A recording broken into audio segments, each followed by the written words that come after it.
Hello everyone, and welcome to episode 46. Where did we leave off in episode 45? Ooh, it was tense, wasn't it? So, in episode 45, Apis was in the town of Fondurg, having just received a note that was pinned to the central well of the town, saying something to the effect of, I know that you've killed a couple more of my children, I'll take some more of yours. And it was put in the centre of town as a very clear message that your town walls can't stop me. Apis met up with their druid friend Briar and their giant bee companion Mel, and headed to the north of town, where they presented Joey on guard duty with a note from the Knights of Kavosna saying that you are allowed out of the town that has been locked up with its gates for the last few days since the dragon attacked. And they let you out, and you headed north into the forest, the Lannis Woods, in search of the lair of the Green Dragon. You were going on a stealth mission, a scout mission, a reconnaissance mission, if you will, to gain as much information about the lair as you can, so that you can then go back to Fondurg and put together an army of sorts, or make a full force attack of what have you. In the journey, you stealthed as best you could without using Pass Without a Trace for at least the first little while. Just following the footsteps and the tracks of the giant rat that you'd let go the previous day. You went as far as you can until you started feeling like we're probably getting close now, and that's when you cast your hour-long concentration spell, Pass Without a Trace, which made you ultra stealthy. The three of your party members, it took Mel down to an actual stealthy level as a buzzing bee, and you walked for a little longer until eventually you found that the undergrowth, the hedges, and natural sort of growth of the forest had unnaturally, magically sort of stitched themselves together into much more dense walls of brambles and thorns, making transit very difficult. As a ranger of with green dragons, or dragons rather, as your favoured enemy, Apis is well learned enough to know that this is usually a sign of a green dragon's lair being nearby, so you knew you were close. You then saw a red deer come out into a clearing, and this red deer, as it turned towards in your direction, not having seen you, had green scales running up the nose, across the head and down the back, and you saw that this red deer was a half-green dragon red deer, and slightly larger than a normal red deer would be. It didn't seem to notice you with your high stealth abilities, so it was nibbling at some grass and things. And then a little tweedy bird flew down to sort of peck at little bits, parasites around its ears, and Apis thought, is that bird something? And from about 40-50 feet away, you managed to hear that the bird was indeed tweeting and twittering a little bit, making sounds, and then it flew away.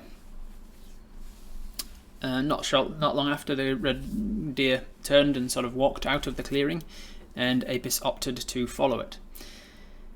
Then a branch snapped behind you, and the deer spooked and ran. And then you heard a tumbling and a braying of an injured deer. And as you came close to the edge of where this deer had fallen into, you stepped up onto some soft dirt, and that's exactly where the trap wanted you to be. The half-green dragon giant mole that was beneath the dirt burst upwards, pushing you and Briar into the pit, making Mel hover above the pit. And you tumbled down, taking 7 points of damage apiece. And as you hit the ground, the injured deer got up and turned to stand guard over you, having been the bait of the trap and luring you into the pit.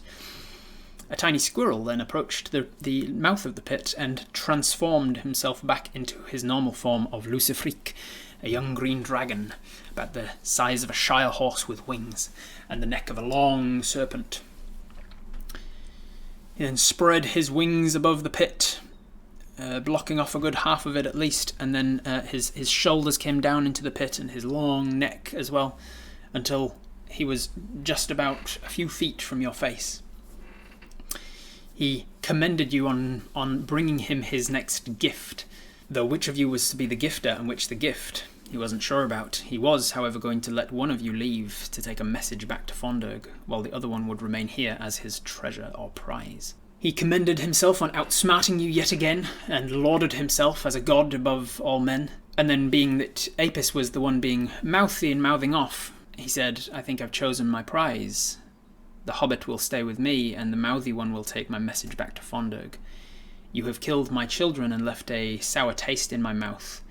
I will wash that taste out with some flesh. Hold out your hand, archer." And as an archer, you know that he is doing this as a way of nerfing your abilities to kill his children in future. At the very end of the session, Apis decided with a 2/3 majority vote not to hold out their hand.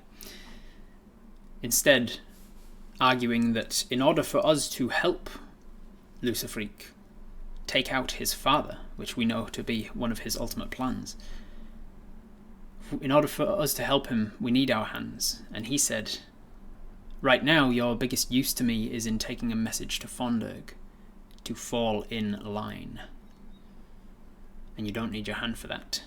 In fact, you don't need either. So choose one or I will take both." And that's where we're going to pick up today. It's very tense. So Apis, you are standing at the base of a pit. I will take you over to the battle map page, for though we are not in battle, it will help you to know the sort of circumstances of your situation a little more. Welcome to Spire, everyone. No longer using Roll20 with its simple flat mechanics. Spire is where it's at. So, let me shift this across here so that I know what I'm doing. Alright, here we go. So, deep in the forest, there is a pit. On that pit is a green dragon and what is definitely not a demon rat, but is in fact a giant mole. And what is definitely not a flying pig, but is in fact a flying pig-sized bee. And down at the bottom of that pit is a little dwarf and a little hobbit. And the little hobbit is being watched over by what is definitely not a camel, but is in fact a red deer. How long did I spend on this? Well, thankfully, with Spire, I don't actually need to spend time doing the entire thing. I have made the pit. I've dug out all of the pit and put all the walls together and everything, and put all the creatures in to fight. But all the rest of it, all this bit, one of the problems I do have with Spire is that you can't zoom out far enough. I want to show off the entire thing. Can't zoom out far enough. The entire forest with all of the undergrowth and trees and rocks and everything. This was taken from, and I should credit them properly, this was taken from what's it called? Tails Tavern. The one I used was from a creator called Wingley Simmer, and it's called Large Forest Area. And Wingley Simmer has done a fantastic job of doing some great detail of this. They've even gone so far as, like, this bush here is actually a tree. And if I was to show you, make sure you guys can see it, yeah. This bush here is actually a tree, and if I take this down here, it disappears layers, one layer at a time. And you can see that that tree is actually like underground. Made to be underground but look like a bush. It's very clever. Some very clever people creating things in Spire. So I wanted it to be beautiful as you die. What cannot be done, of course, is I can't manipulate this mini to actually be, standing with its wings over the corner of the pit and its neck all the way down to nearly touching you. You'll have to just keep that in your mind. I also, when I was making the pit, I forgot how small pieces were. I thought that this was one tile, and so I was making this with like the scale of Apis being like as big as that pond, and Apis is a quarter of that. 1, 2, 3, 4. So, whoops, the pit is about twice as big as I intended it to be in both directions. But hey, so be it. Do you like Mel? Mel, the bee-sized pig that's hovering above you. Anyway, back to it, eh?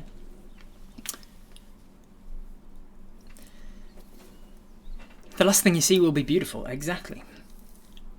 So, the dragon has just given you the ultimatum, hold out your hand or I will take both.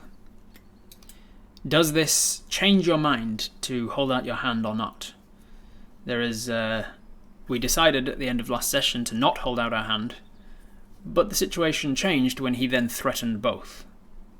Maybe you've changed your mind. Maybe the people from Apus's synapses. It's almost this dangerous situation has made time slow down for Apus, so much so that it feels like a week since he last gave you the opportunity, and it feels like Apus has had a week to think on this decision, and maybe Apus has changed their mind. Put a yes, a thumbs up in the chat if you think yes, you should hold out your hand, and put a no if you think you should not. As an archer, can we give him the reverse peace sign since he wants to take our archery skill? Yeah. Clearly we are outmatched here on Almighty Lucifreak. I do have the ear of the god of the hunt, and I believe I can be more useful than a messenger. Briar Ghost is barely a snack, and I'll stay with you willingly. All right, we will. I'll use that if we decide that we are going to try and talk first. All right. Overwhelmingly in the chat, there are a few yeses, but the majority of people are saying no, we're not going to hold out our hand. Are we going to try and talk our way out of it, or are we going to try and fight? What do you guys think? Put an up arrow after. Let me go here. Everything after here. Put an up arrow if you want to talk your way out of it. Put a no if you want to try some other way to get out of this. Maybe like fighting or something else. Alright, quite clearly, you're all in favour of trying to talk your way out of it. So, we'll say, I'll go back up and say, let's make some choices here as a group. Let's go with, I don't think we've been so together on a vote before, trying to vote our way out, talk our way out. So how are the ways, so give me some ideas of the sorts of ways to talk our way out. Not like specifics of what we say, but do we try and bargain our way out by offering ourselves in place of Briar? Do we try and intimidate our way out by saying that if you kill me, the entire town of Fondurg will come after you, or whatever, or the god of the hunt will kill you, or whatever? Do we try and negotiate our way out by saying, if you let me go, I will talk your name up to the gods that are familiar with me, or what's flatter? Do we try and flatter our way out? He is a dragon, and Apus would know that dragons have an intense sense of superiority and hubris about them, greed and pride. All right, most people are saying flatter. Let's get a clear decision on it though. Thumbs up if you want to try and flatter your way out of this. Thumbs down if you want to try a different thing. Flattery is the first thing that we would try. All right, so overwhelmingly yes. The majority of Apus is wanting to flatter our way out. So now you can start to give me quotations so that I know that it's Apus saying it and not you. Give me something in quotations and try and flatter our way out of this. So as his head is close enough for us to smell his sickly, acrid, poisonous breath, you say, clearly we're outmatched here, almighty Lucifreak.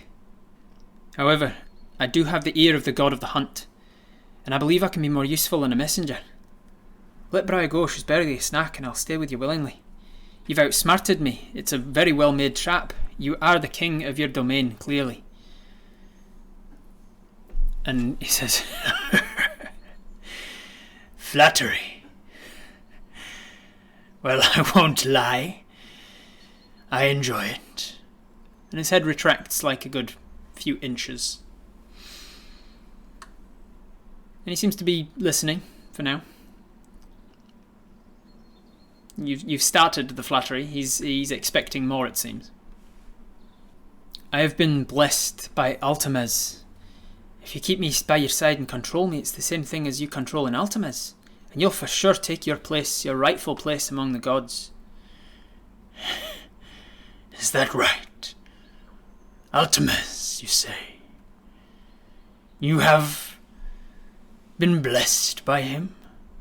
That's right. We were blessed by Alchemaz only last night, in fact. Really? Don't waste your time with this town. You're meant for bigger things, clearly. Yes, I know that. You think I'm an idiot. You think that Fondurg is my final destination? Fondurg is merely a stepping stone. What's a god of your importance and span to this little insignificant town when you could have your father's territory? You're way prettier than that fat fiend. You deserve to take your father's place, and we can help you. Help me how? This dwarf who claims to have been blessed by Ultimes. You've proven great wits time and again. You don't need to waste your time on this. It's not a waste of time if I enjoy the hunt. If I enjoy the game.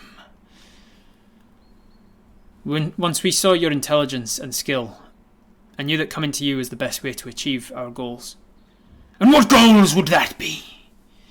You claim to have an enemy of my father. Does he even know you exist, dwarf? Why does a dragon need stepping stones when he has wings as beautiful as yours? He just... smoke comes out both sides. You are old and wise, Luciferic, much more so than I.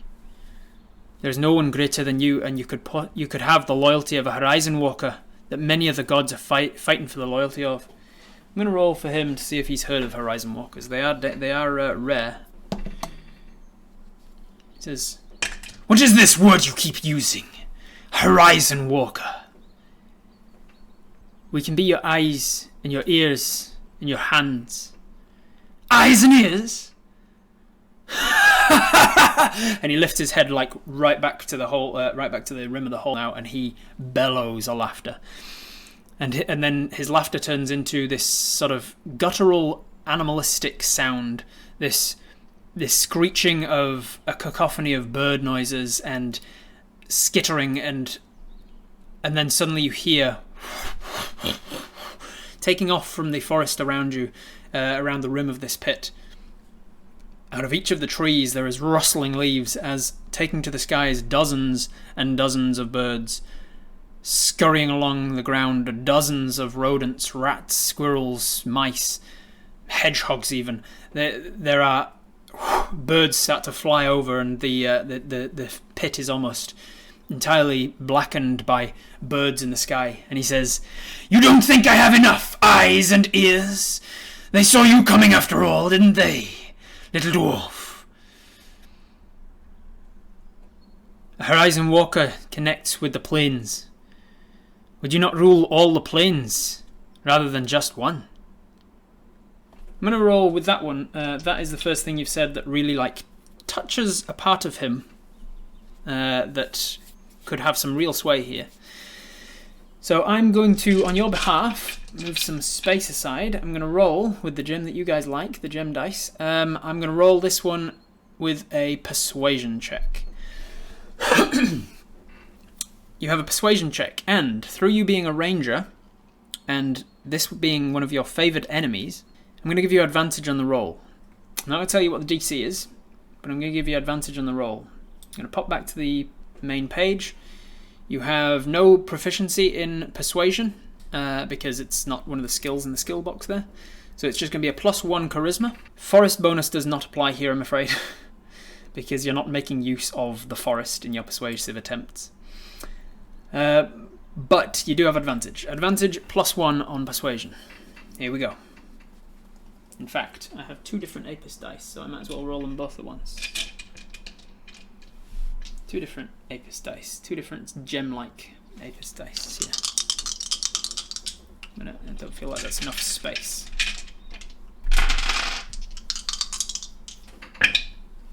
That is 2 10s. Can you see that? The light in my garage isn't great. Let me turn on without touching them.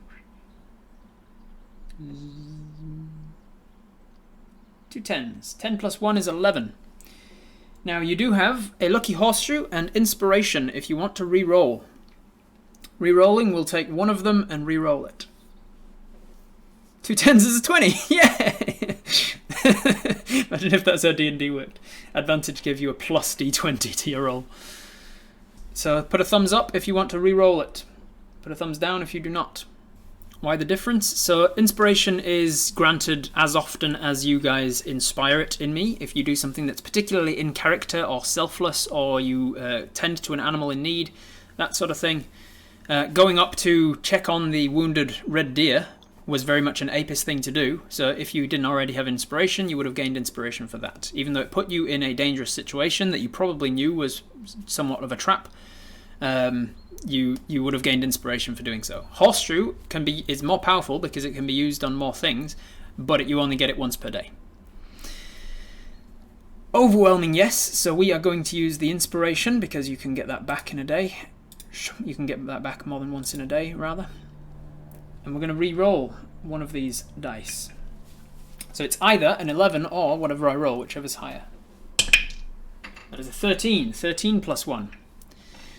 A 13 plus 1 is 14. 14 on your persuasion check to say, hey, maybe you can rule over more than just one plane. There is something flickers in his eyes. And then his back legs go down to the ground and his front-legged claws sort of push up to the top and then buckle underneath him as he sort of settles in, as it were. His wings still spread, his neck still long over the top of the pit. He's no longer within 5 feet of you. His neck is like back up to sort of pit level, much more akin to where he is on the map here. Your followers have eyes and ears here, but do they have it in other planes? Well, Horizon Walker, if you truly have the gift of the hunt, prove it to me. And he looks up, and he doesn't even make a noise, but one of the birds dives away from the rest of the swirling flock above. And at first it's hard to pick out, but then you see that it like zooms down about to level with Mel. And it starts to circle. This is a very small bird. It's about the size of a wren. A wren, for anyone who is not familiar with British wildlife, is a tiny bird about yay big. And it is circling at high speed above you. It is a teeny tiny bird circling at high speed above you, and he asks you to prove how good you are at hunting. What do you want to do? May we pray before we shoot anything? I thought you already had his blessing. Can we Misty Step right next to it and stab it? You can if you want to, if that's what everybody votes to do. You are currently not in a one person decides for the group situation. You are in a hive mind collective. So if everybody wants to, you could use your last of your level 2 spells for the day, Misty Step next to the bird, and just make a melee attack against it, because that would also obviously demonstrate that you can Misty Step. He just doesn't give a shit about his loyal followers. Nope, doesn't seem like it. Confirm that he wants us to hit the bird. So just to be clear, you're not going to get pissed. You want me to kill that bird? Very astute. Zephyr Strike for advantage on an arrow attack. That's also an option, yeah. His prayer isn't to ask the blessing of Ultimas, but the forgiveness for killing something needlessly. And you wish to join me? Alright, so let's put it to a vote. Let's go poll. What to do? Shoot the bird. Zephyr Strike. Zephyr Strike is a spell. It requires, let me check the components, because in a situation like this it might come in important. If he sees you casting a spell and you haven't warned him that you're about to, then it might result in a bad situation. Zephyr Strike. It takes only a vocal component, so it would be relatively easy to cast. You don't need to use your hands. You could have your bow out, you vocal component to the spell, and then Zephyr Strike. Zephyr Strike allows you to have advantage on an attack roll, and move more on the turn that you do so. So Zephyr Strike to get that up. We could shoot the bird just as is. using our +8 to our longbow and hope that that's enough to hit the flying bird. We can Misty Step either to the bird or onto the ledge or something to get closer, just to demonstrate, hey look, we're not joking, we are in tune with the planes and stepping between them. Shoot the bird, Zephyr Strike, Misty Step. What other options have we got, guys? How far above us is the bird? It's about level with Mel, which is actually from Apis to Mel is 53 feet. So the bird is about 53 feet up. So that removes the Misty Step to the bird option, but you could still Misty Step up here perhaps. So if I measure this, 30 feet. There are some aspects of the ground that are about 30 feet away, so you could Misty Step up next to the dragon, or let's see, onto the other side. You could Misty Step onto one of these rocks perhaps. Well, you could use your movement to move over here and then Misty Step up here maybe. If you used your movement to go like 25 feet there, and then you could Misty Step up here and then shoot the bird, which would be, what's that, 55, 88, so about 30 feet from you. Well, Mel would be about there, so the bird's circling here. Lots of things. What are the other options that we want though? Fake him out and shoot him in the face. That's definitely an option as well. We could go to shoot the bird and then at the last second start a fight with him. That is an option. So shoot the bird, Zephyr Strike, Misty Step. Anything else? Those are currently the first three options. Because if we Misty Step, then we get another option of like, all right, now we've Misty Stepped out of the pit. What now? If we Zephyr Strike, then it's like the second option becomes like, okay, we've cast Zephyr Strike now. What do we do? Shoot the bird, shoot the dragon. This is not a fight we can win. Are we getting any signals from Briar? Briar is currently being guarded very closely by the red deer, who you can tell from his body language is basically ready to take out Briar if needed. His mouth is like not far from her face, and there's like smoke coming, green smoke kind of lightly wisping from the edges of his mouth. At a moment's notice, he can attack. Red deer has the body language of an angry yellow camel. Yes, very, very, very angry yellow camel body language, this red deer. Alright, it seems like nobody's coming up with any fourth option, so shoot the bird, Zephyr Strike, or Misty Step. Those are the options. Alright, so we did not get an overwhelming majority there. We got 47% to both shoot the bird and Misty Step. So just to be very clear, I will repeat the poll with just a 1 minute setup, and I will lose Zephyr Strike so that the people who voted Zephyr might tip the vote one way or the other. With 71% of the vote, Apis decides to Misty Step first. So the question becomes, where are we Misty Stepping to? Up onto the ledge somewhere? We can move up to 25 feet movement with our movement speed, which would be enough to, for instance, we could move over here, clamber up onto here, we could get up just to about here, and then from there we could Misty Step, 25, so we can go up to 55 feet. We could then Misty Step up onto this ledge here, next to the mole here, blah blah blah. So we can move next to the mole. Where else could we go?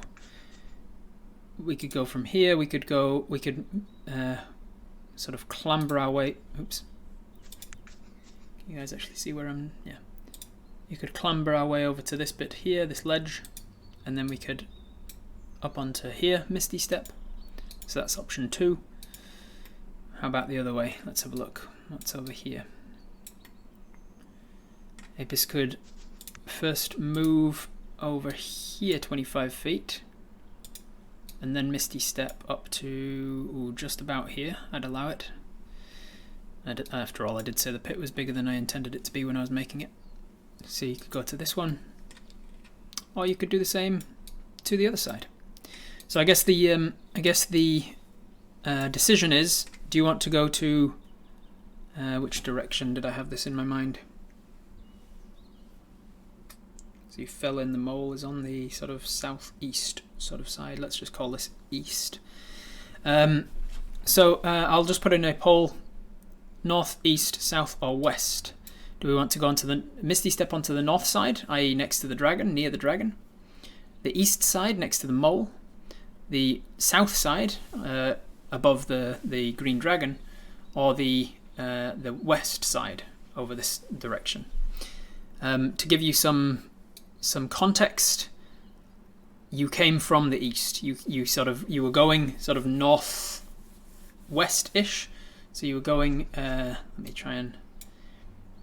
You were going in this general direction for a while through the forest.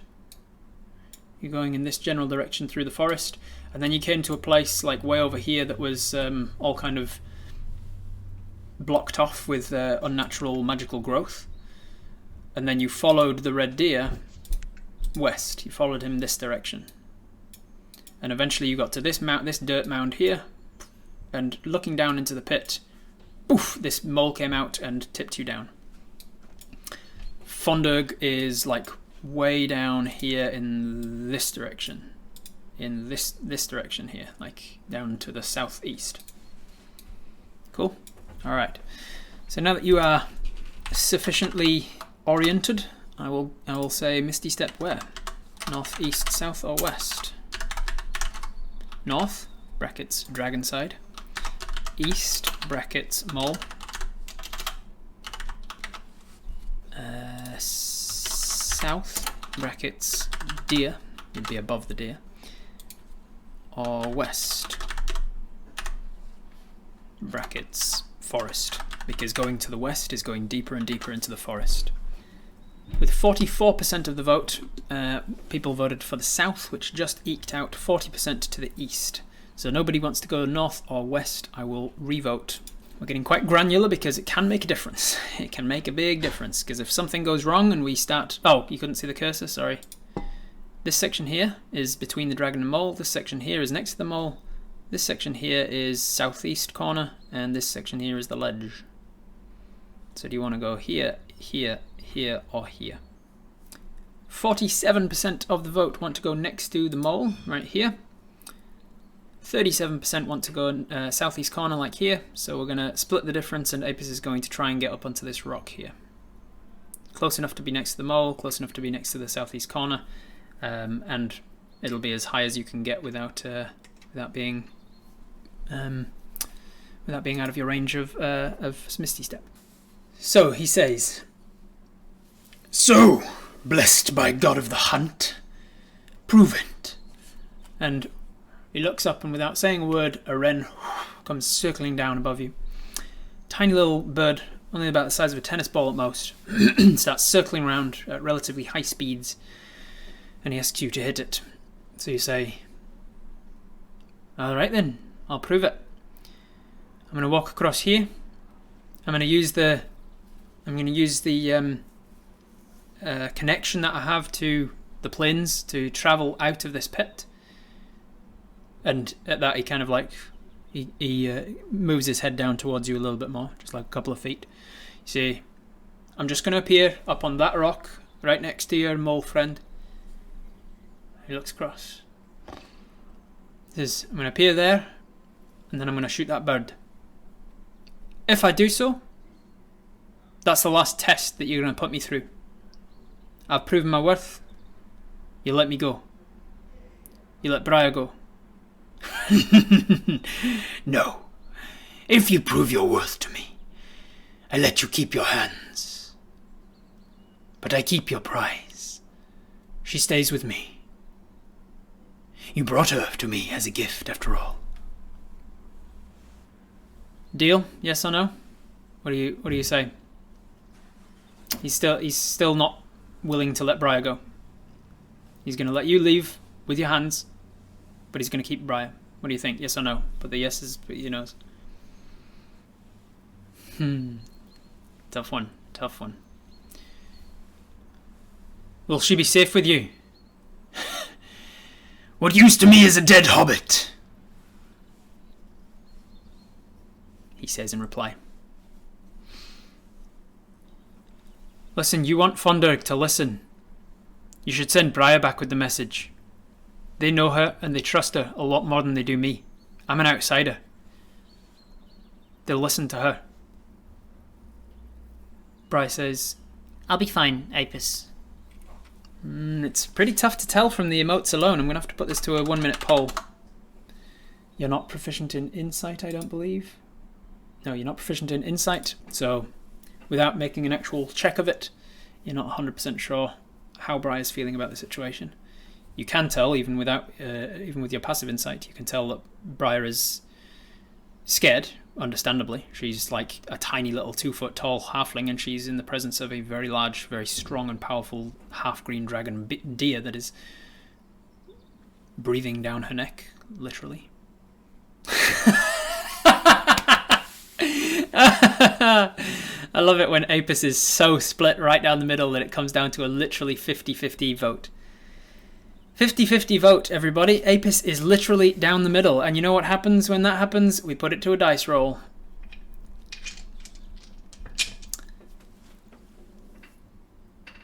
If it is an odd number, Apis votes yes to agreeing to let him keep Briar in place of Apis. If it's an even number, Apis votes no, we will not agree to those terms. Chat won't ever change. I love Twitch Tales. I love Twitch Tales for how divided chat can be. 2. It is a 2, which is an even number, and even numbers, I said, was a no. We are not going to agree to those terms. So we fight back. We say, no. I'm sorry, those terms are not acceptable. You're not in a position to negotiate! He shouts, and green smoke starts to come out of his mouth again. You're not listening to reason. You are one of the wisest creatures I have ever known. Continuing with the flattery. But you're not making a wise decision right now, Luciferique. I should stay by your side. I am the biggest threat to you. I have killed your children. You send me back. I could be an asset to that town. You send her back. She's one of them. They know her. They trust her. Besides, look at her.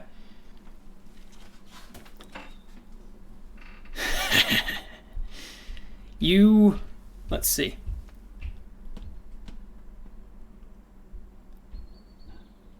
I think you, as you sort of say, look at her. You're sort of leaning into the fact that she's, even for a hobbit, she is tiny. She's like the size of a toddler. She has a real size complex, Briar. It's something, she has a real desire and a need to prove herself despite her size.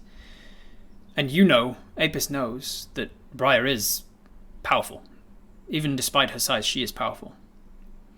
But I think in the moment, you are smart enough, with a +3 intelligence, you're smart enough to know the tactic of making him think that she's not as much of a threat to let go as you are, is probably the right way to go. But I am going to roll for Briar, because even in the moment, we don't necessarily act rationally. And even though the rational thing to do would be to sort of shut up and let him believe that she is tiny, because she's kind of fought it her whole life and been vocal about the fact that though she is tiny, she is mighty. I think in the moment she might say something or speak up or argue back about your implication that she is not powerful. I never expected that to be so important as it's turned out to be when I wrote that into her description. Yes. For anyone who doesn't know, I have redemptions on my Twitch where you can redeem, what's that called again? And you have a paragraph to write a little something about a town name or a place or an NPC. You can name an NPC. You can tell me a little bit about the NPC or the town or whatever, and then I will include it in the game. Briar, or Briar Patch to give her full name, is a creation of Spire Flyaway.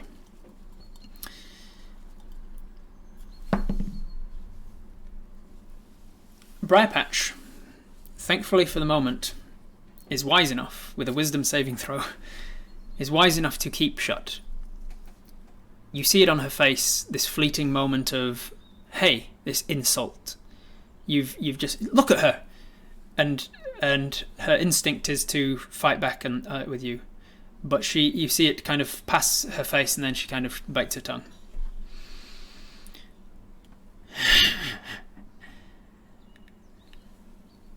I will now roll a persuasion check for Apis.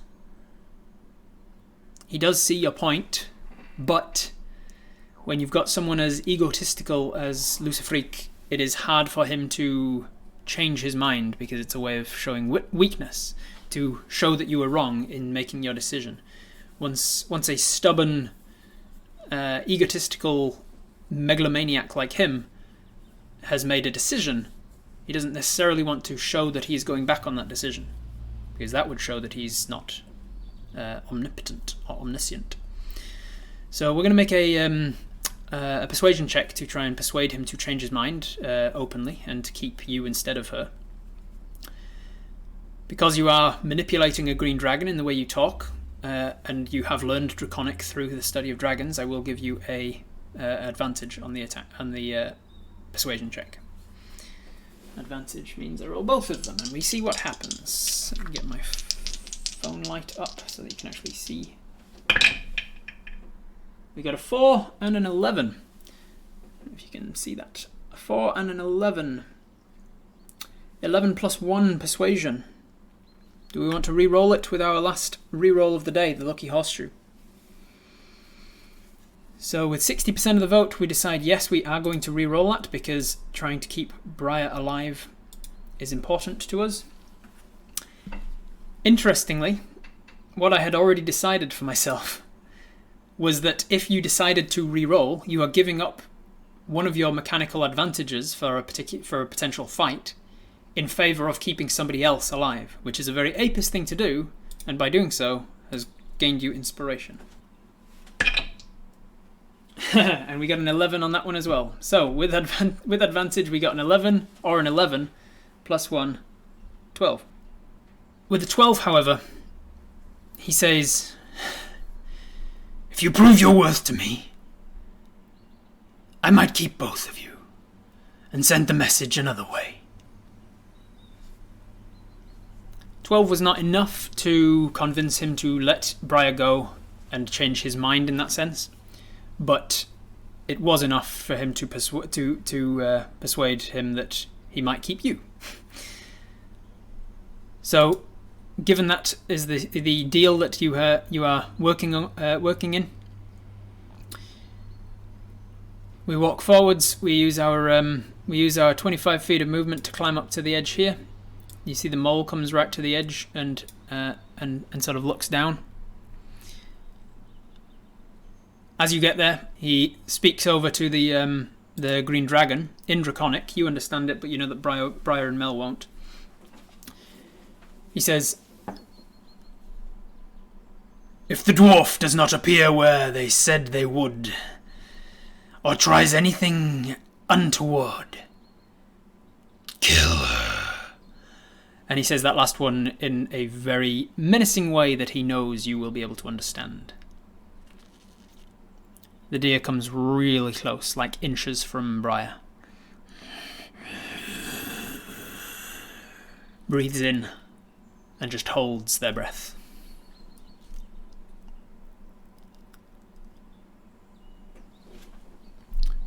As long as I'm on the right side of history, I'm happy. If Liz Freak keeps us, what kind of accommodations are we talking about? You'll find out, maybe.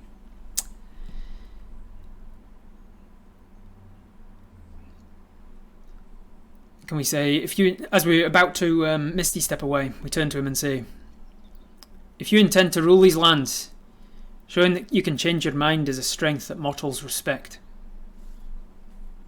And with that last word, we cast Misty Step on ourselves. We appear on the ledge of the pit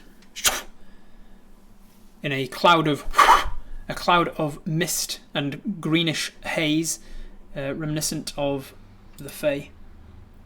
We used up our last of our 2 level 2 spell slots and appeared on the edge. You notice in fact, let me roll you an insight check, see what you do notice. I'll give you advantage because it does pertain to dragons. Reading dragon body language. A 1 or a 13. 13 plus your insight is just a +2 from wisdom. So a 15. With a 15 insight, you recognize just a glimmer of something impressive in the giant's eyes. Like he's something impressed, rather. He notices that you disappear, reappear within 30 feet, and you've managed to get out of the pit with a moment's notice. And this is a power that even he doesn't have. Greed, yes. A moment of greed. You see that his valuation of you has gone up. You are considered worth more to him now. You have proven. It seems like you've proven, at least for now, that you are not chatting shit about your connection to the planes and planar travel. That's why we misty stepped. Exactly. That is the purpose of doing so, and it seems to have worked. The mole gets startled a little bit by your sudden arrival. He moves back a little and turns towards you, and he breathes in like a startled lungful of breath that he can spew on you if needed. Now you've arrived there. Now what? Must we still kill the bird? He says, you've proven your abilities with the planes, but you claimed to have been blessed by the god of the hunt. Now hunt. The bird continues to circle. Shoot the bird and then shoot the arrow we shot the bird with like a boss, like a proper Robin Hood situation. You kill the bird and then as it falls, you snap the arrow that you shot it with. That would be pretty awesome. Hunter's Mark and then shoot it. So you could Hunter's Mark the bird. It would do more damage if you hit, but it wouldn't give you advantage on the attack or anything. You can, however, Zephyr Strike, which is a first level spell slot. You could cast Zephyr Strike and then you could give yourself advantage on the attack if you want. What do you guys think? Shoot? Anything else? Just give me some options in the chat so I know what Apis is thinking and then I can put it into a poll. Try to get Ultimez crossed arrows with the 2 shots. Man, that would appease him somewhat, wouldn't it? Mutter a quick prayer to Ultimez as we pull back the arrow. Shoot. Put on a good show for him. Is the bird special in some way? No, this is just a Jenny Wren, a bird that's native to Britain. It's like about the size of a tennis ball, no more. Like a very small bird, and it is moving very fast around where this sort of flying pig is here. This pig being your pig-sized bee companion. All right, no spell, just shoot. All right, so it seems like the main things are. So we're gonna whisper a little prayer to Ultimez as we draw back the string, regardless. But it seems like we've just got 2 options, either shoot it or Zephyr Strike and then shoot it. With 60% of the vote, we decide to give ourselves advantage, to give ourselves the best position possible to impress this dragon enough to keep us alive. And so we cast Zephyr Strike. But by doing so, we're well aware of the warning that was just given to the deer. If I try anything untoward, to kill Briar. So before we even go for the bow on our shoulder, we say, right, I'm going to say a little prayer to Ultimez, and then I'm going to fire. I'm going to ask for his blessing in attacking. That's all. And then you say your little prayer, which includes the vocal components for Zephyr Strike. You cast Zephyr Strike with a first level spell slot.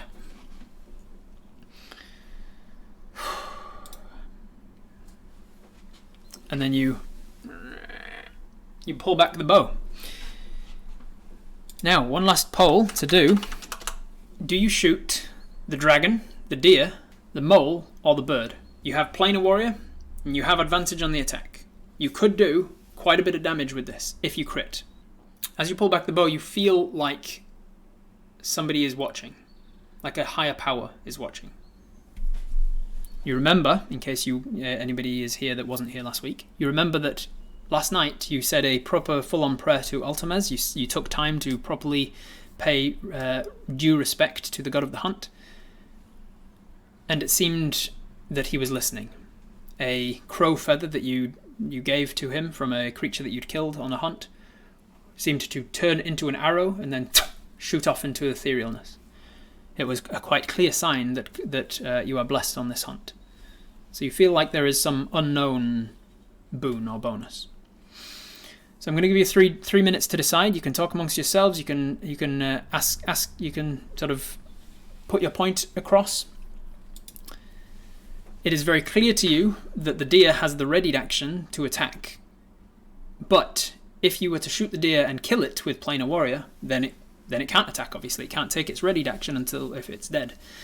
But if you didn't kill it, then it might breathe on Briar, and Briar might go down. She might be able to survive one breath. It's up to you. It's you that's controlling Apis. You have been granted the opportunity by the dragon to first get off the Zephyr Strike and also pull back a bow.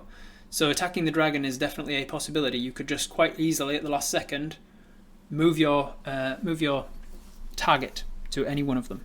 It's up to you. Can we one-shot the dragon?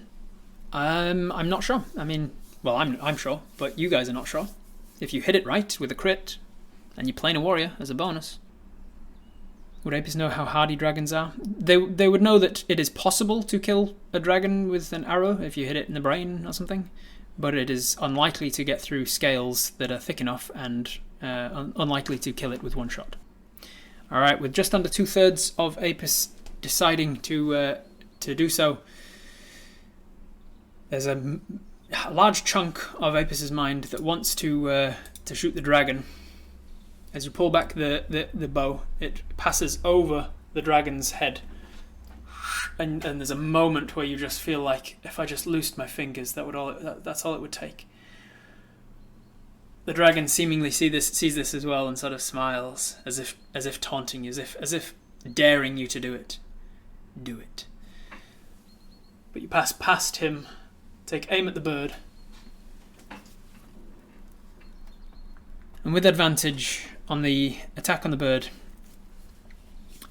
you say a little prayer to Ultimes and say, Ultimes, God of the hunt, please guide my arrow. And you feel warm, like the breeze that comes past you is a warm breeze. And then it immediately stops, as if all noise around you, from rustling of leaves and things, it all just ceases.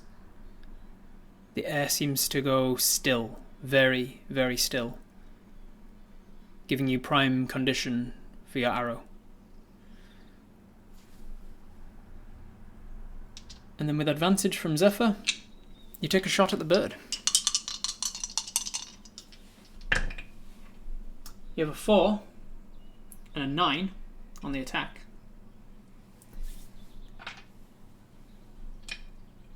But you also, where's my dice? I'll use this one.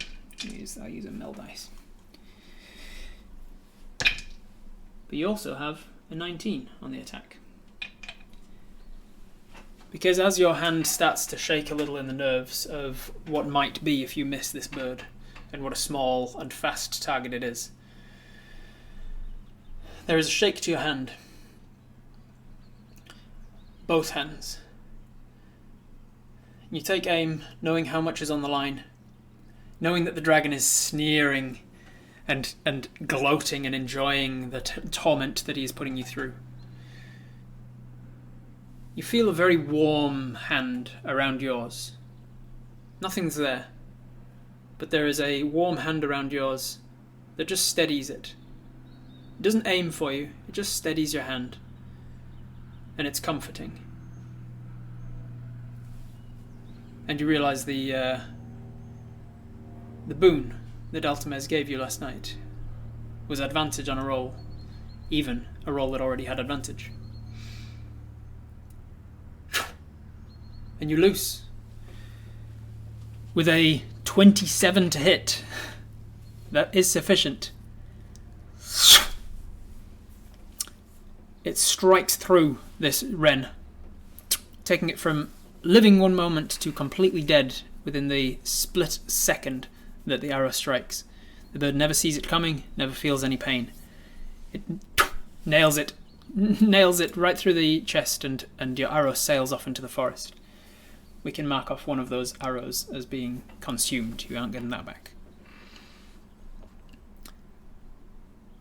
Second shot to really hammer the point that we are awesome.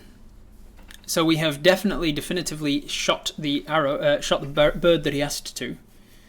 Put a yes or a no on whether or not you want to shoot off, because you do have multi-attack.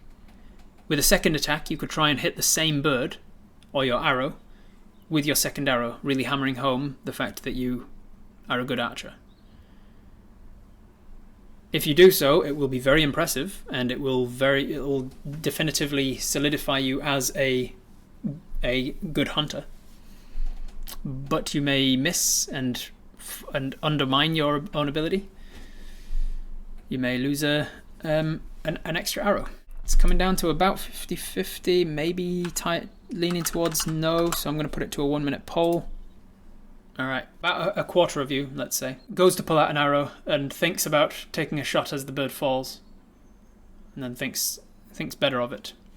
And sheathes the arrow, puts the bow back on your shoulder, and just turns to look at the dragon.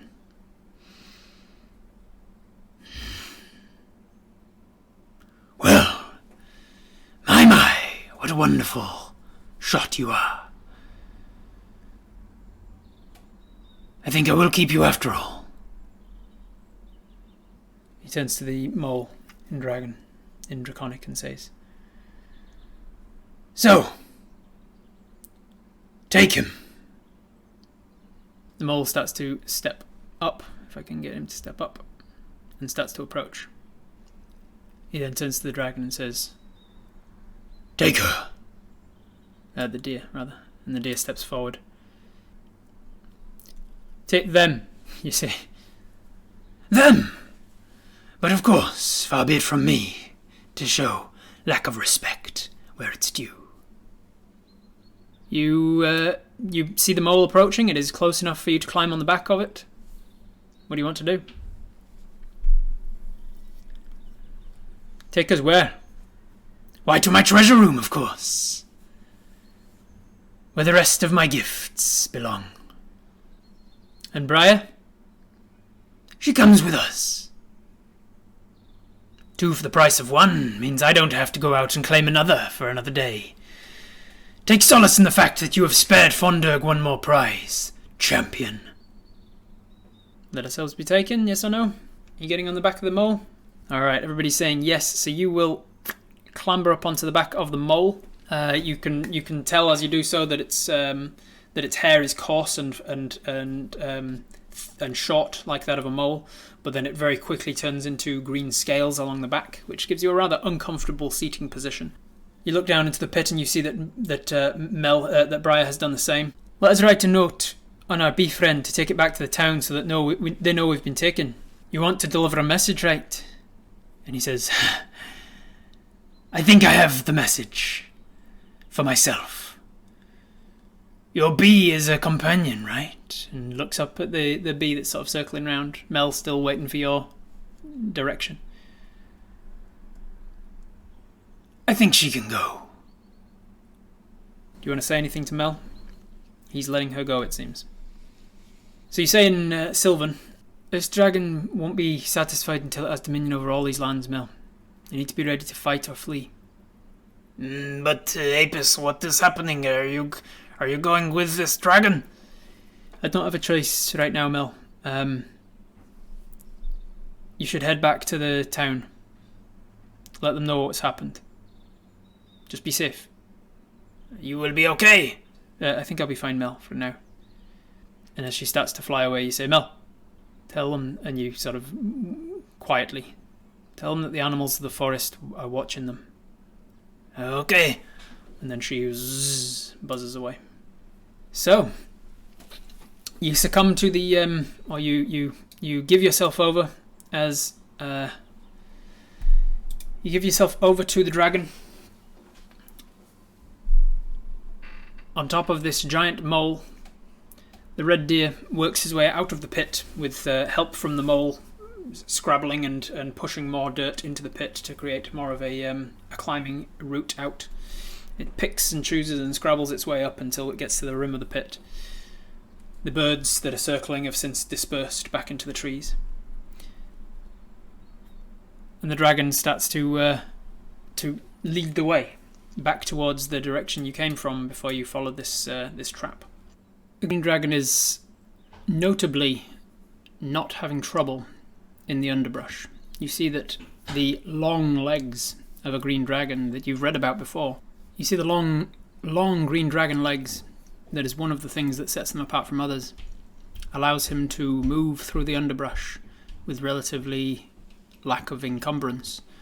He has long, thin, almost spindly legs that allow him to keep his torso up above the bushes and brambles and thorns allows him a much longer stride to step over such obstacles. His long neck allowing him to strut through the forest with a greater view above smaller obstacles. At some places even able to, if he was to rear back onto his hind legs, would be even tall enough to peer over the smaller of the trees. Study the details as he walks. You make mental notes. With his wings tucked back against his body, he moves like that of more like that of a cat than that of a horse. His body moving side to side in a very elegant and graceful manner. We should continue flattering the dragon as we walk. You do so. I'll roll you a general flattery check just to see how well that goes over. General flattery. Hey, look at that. 19. 19 plus your charisma modifier. Dirty 20. You're being very flattering without it coming across as sycophantic. And he seems to be lapping it up, as it were. We move for about 20, maybe less than that, about 10 to 20 minutes from where we were. I'll have you roll a perception check, and you get your forest bonus, don't you? So perception would be a +7. That's a 15 plus 7, 22. The 22 perception. You're pretty good at taking note of the directions you're going, the paths that you're taking, the surroundings. You feel pretty confident that as a ranger that is very much at home in a forest, you're pretty confident that you could find this location again if you needed to, unless it alters itself too dramatically with magic. You also notice once or twice that there are larger creatures around, way off to the side, that kind of like move out of the way. But once or twice you kind of like look to the side and notice a larger creature, and you swear you see exposed ribs on one of them. You feel like perhaps there was undead around here, and you're not entirely sure whether the dragons noticed it because they didn't point it out. For the most part, though, the animals you see are small, twittery birds and rodents, squirrels, insects. It's not long before you come across the tightly wound, magically enhanced brambles and thorns and essentially hedge mazes that you were coming up against before being diverted by the trap. And Lucifreak starts to stride towards them. Without breaking a stride, they very quickly withdraw and retract as he approaches, parting to the side to let him a direct, as the crow flies, path through them, and then stitching themselves back together again in a thick tangle of weeds and thorns. This happens multiple times as you all pass,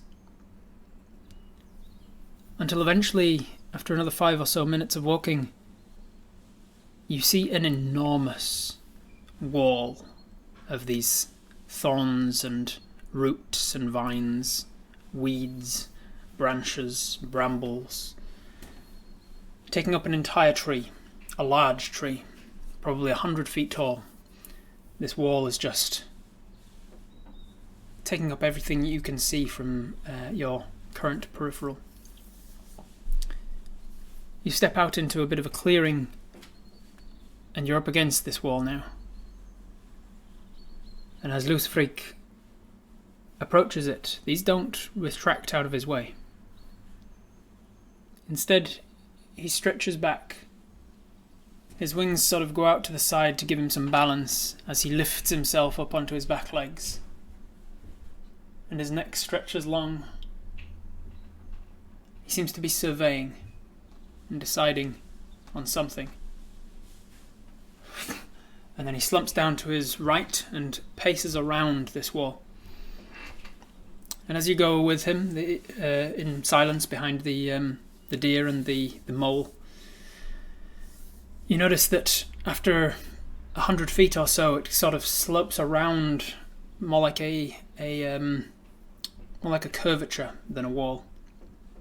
It curves around just a little further until you must have gone about 2 sides of a circle. Until eventually he stops and allows his two children to catch up with their respective riders. And then he nods to the wall and walks towards it, and now they stretch back. They retract and create a doorway just large enough for himself to fit through. As he pushes through, the deer follows, having to stoop low to make sure the antlers can fit. And then the mole passes in lastly. You can hear as the roots start to bind themselves again behind you. You hear the vines and leaves knitting themselves back together and into an almost impenetrable wall of vegetation. And it is dark in here. It is like midnight in a forest. And the reason for it is that you look up and see that this is not a circular wall, but in fact a dome, where the canopy itself has been stitched together to barely allow light to pass in. You can see, however, as you look up to see why it's so dark in here, you can see that there are lights on above. There are torch lights and lanterns lit. And it's quite difficult to make out from the height of them. But with your dark vision, the extent of it just manages to make out the base of certain logs, felled trees that are horizontal and spread between the branches, the upper branches of these tall trees. About 50 feet off of the ground, you see the trees above the trees. Log buildings that are made into tree houses. You see a small village above you, and in the dim light, you see certain figures at the edges of balustrades and balconies looking down at this new incoming party.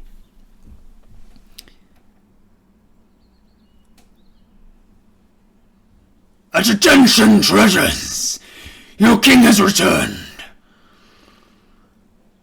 And you hear the sounds of doors opening, footsteps rushing hurriedly along wood. You can hear running water, yes. You can just about make out at the limit of your dark vision elven figures, half illuminated by lantern lights, looking down from tree houses, looking gaunt and frightened. Their faces seem strange and different, though, and you can't quite make it out in the dim light.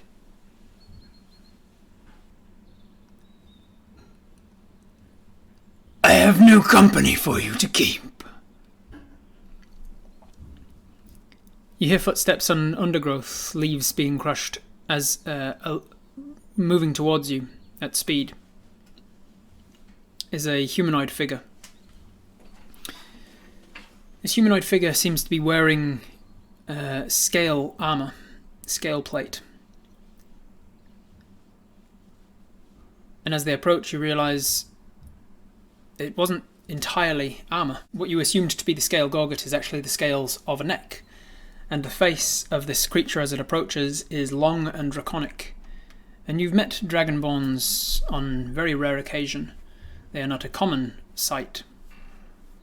But this, looking out at you, is a green dragonborn. And as they approach, with spear in hand, the length of their body, and shield on the other arm, they take a knee. Lord Luciferic, we are honoured by your presence. Stand, Enola. And she stands. I have gifts, but the gifts are armed. Take their weapons. At once, sir. And she stands up and she takes the spear and goes over to the mole. She looks up at you. Your bow. Give our stuff without resistance? Yes or no? Give over your bow, your quiver, your bag. Do you try and keep anything on you? The dagger is hidden We've got a hunting knife, and that is on our person rather than in our bag. Keep the panpipes. Panpipes are a weapon. Keep the weapons, but keep the bag, but not the weapons. All right. Seems like we're all in agreement of that. We take the bow off. We hand it over. We sort of slot it onto the edge of the spear, and it slides down, and she adjusts it so that it's now on her shoulder. The quiver. You take the quiver off, unstrap it from around your waist, hand that over. She hang it off the end of the spear, and she kind of like jostles it till it slides down the spear over her arm. She's got it in the crook of her elbow. She looks you over, sees the hilt of the sword. The sword! Do you take the sword out of its sheath, or do you give her the whole thing? Give the sheath. Yeah, all right. So you take off your belt with the sheath of the sword on it. You place it on the spear, just like by its belt buckle. She takes it across and like chucks it under one arm. Looks you over. Turns around to Briar. Your club. Briar hands over the club. At this point, a second Dragonborn has arrived, a little later than the first. She turns to him. Pakresh, take these. And she starts handing over the weapons. You are not super familiar with Dragonborn, but I'm just going to roll you just a straight intelligence check to see how much you know about them. 12 plus 3 from intelligence, 15. With a 15, you can tell that these guys are relatively young and youthful. They seem like they've got the vigor of youth in them. They are strong and confident in their movements, but they are quite young. She says to, are they speaking common? No, she's speaking in Draconic. She turned and said, Pakresh, take these in Draconic. She then says to, as she's handed off all of the weapons and Pakresh has taken them, she says to Lysfrik, is it just the weapons? Do they have concealed items? I imagine so, yes. Hand over your goods. What do you want to do? Do you want to hand over your bag as well now? Or do you want to hand over a giant boar tusk and be like, that's all I've got? Or do they seem individuals? I'll roll you an insight check. 8 plus your insight of 2. Hard to tell. You've not seen them interacting enough to know whether they're acting under control or individual. You would know as Apis, you would know generally as Apis, with you being studied in dragons, that powerful enough dragons usually have devoted followers that are Dragonborns. Dragonborns are created, or were created way back in the sort of days of creation of the gods. The Dragonborn folk were created as a minion race to dragons, and many Dragonborns have continued that route throughout their entire histories of surviving as minions to dragons. Alright, hand over the hunting knife, yes or no? The hunting knife is not in your bag. It is concealed, but not so well that they wouldn't be able to find it if they searched you. Majority saying yes. Alright, so you take out the hunting knife. I have another knife. You take it out of the boot or wherever you'd stored it. You flick it around and hand it out. The hand reaches out. She turns the spear upside down, digs it into the ground and hands out her empty hand. She takes the knife from you. A good blade. You a hunter? She says in common. Aye.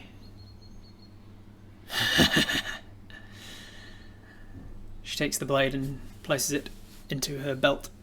Are we wearing a metal ring? Did we get a metal ring? Did we ever actually buy one in the end? I think we did, didn't we? We've got a gemstone ring that we haven't sold, but I'm not sure. Did we ever buy a plain metal band? We did buy it. All right. So you don't want to give anything else. You've got your bag on your back. She hasn't asked you for anything else. She's asked you for goods. The dragon said, hand over your goods, meaning like concealed weapons and things. and you don't have anything in your bag that you want to hand over, and you haven't specifically been told to hand over your bag, so you don't. You keep your satchel bag. The mole sort of shuffles and indicates for you to get off. So you get off and slide to the ground and say, "That's all the weapons I've got." And she says, "Let me see your bag." You take the bag off and hand it over, and she looks, opens it up. "What does this champion of Fondurk have?" Lucifreak sort of turns around and settles in to watch.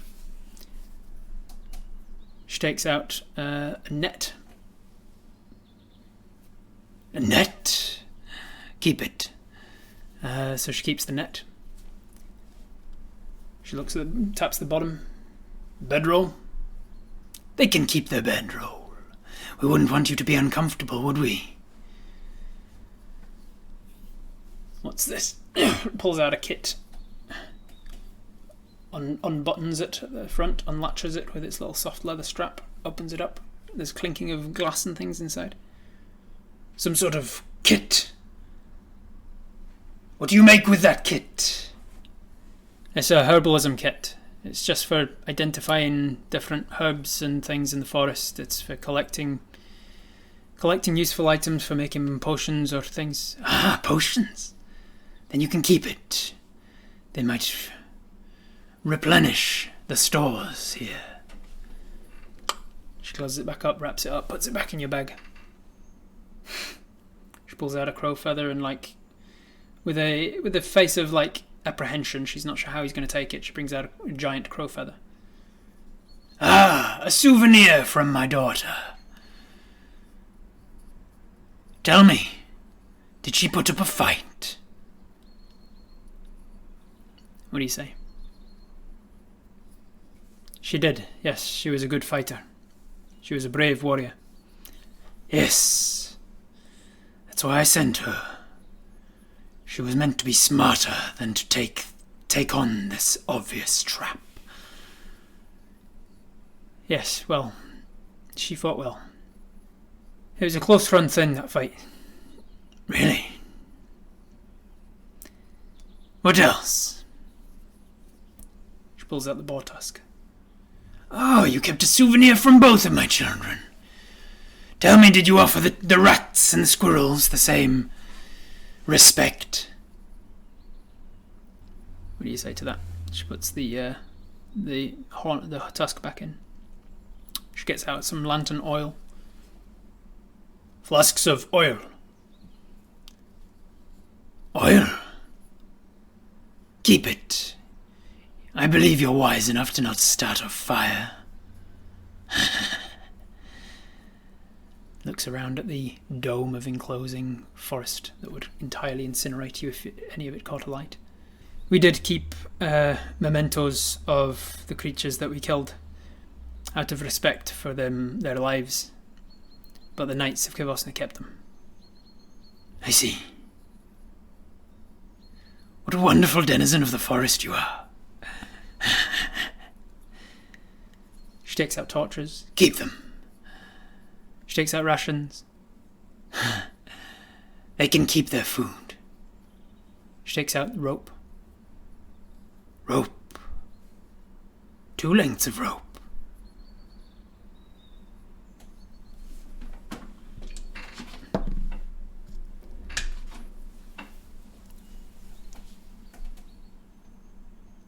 "Sure. You can keep your rope." Takes out some books. "I have no need for books. Keep them." Takes out a few potions. "Ah, you came prepared. Tell me, do you have any antidote to poison in there?" Did you recognise it's a magic rope? Insight check. Let's see. With 10 plus 2 for insight, you weren't able to tell. You weren't able to tell. If he did notice that it was magic rope, he kept it. He kept a good poker face about it.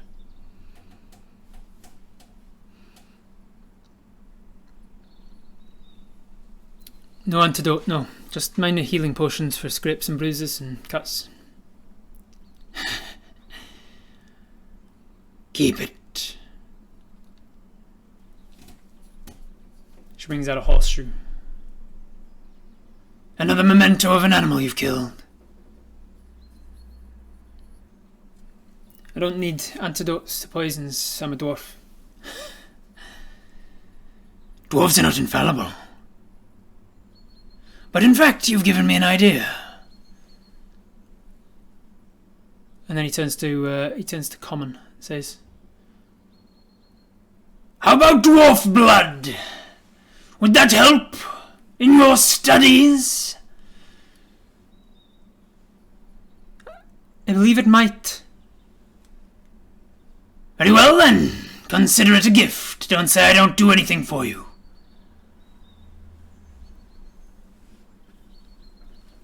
It's just a lucky charm. The horseshoe. You'd say that to Enola and she puts it back in the bag. Closes up your bag and hands it back to you.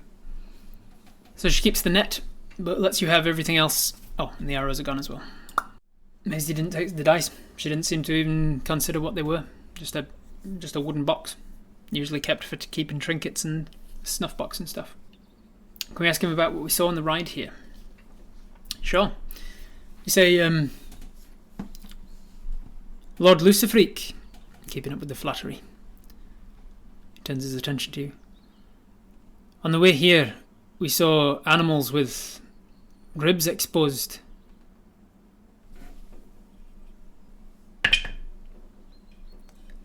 Had to read a dragon's face.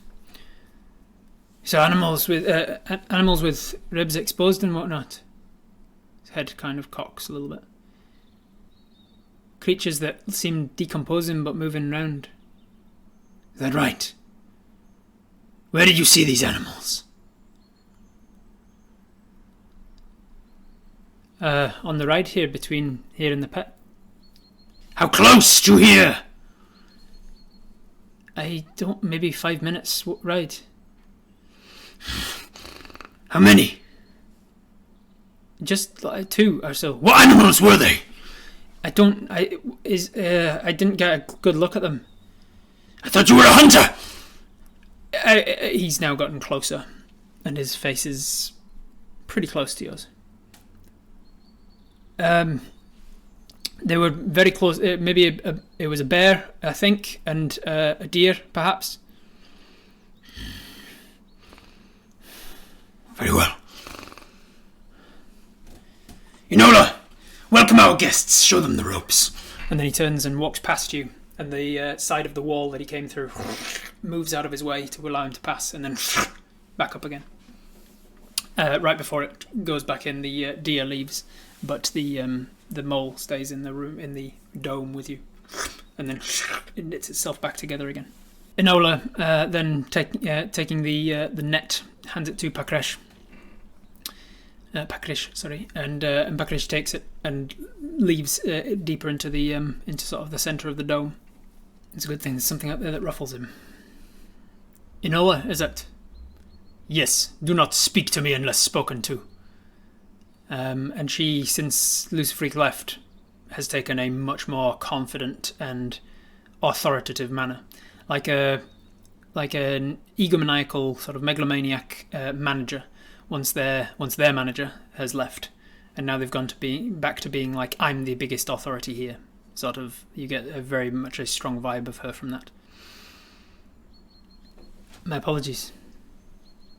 So you can go on and ask her again, but you will be speaking unless spoken to, sort of thing. She says, "Welcome to Lucifreak's treasure room. You will speak only when you are spoken to. You will do as you are told. Any attempts to leave will be punished. If you wish to leave, there is a way. You have to become the hunted. But that choice is rarely taken. Above you, you will see the villages where you will sleep. You will spend your days working as directed." She turns and sort of like leads you towards the center of the dome. She's speaking in common now, by the way. She says, "Though you were a hunter, you should get no ideas above your station. The last person who did..." And she points her spear upwards. Now that you're about towards the centre of village, you can see in your dark vision, starting to come into range, there are two large poles, two large wooden posts, stakes if you will, stuck into the ground. And up about 15 feet from the ground, you can see that the stakes, the tops of the sharpened stakes, are stuck into the armpits and poking out the top, sort of displacing the pauldron on the top. Held in an almost crucifixion kind of manner with two stakes under either armpit, a stake under either armpit, is a man in Knights of Kavosna gear, with a lolling head of someone who has been dead for days. You see Tao Chu put on display in the centre of the village as a display of what happens when somebody disobeys or fights back.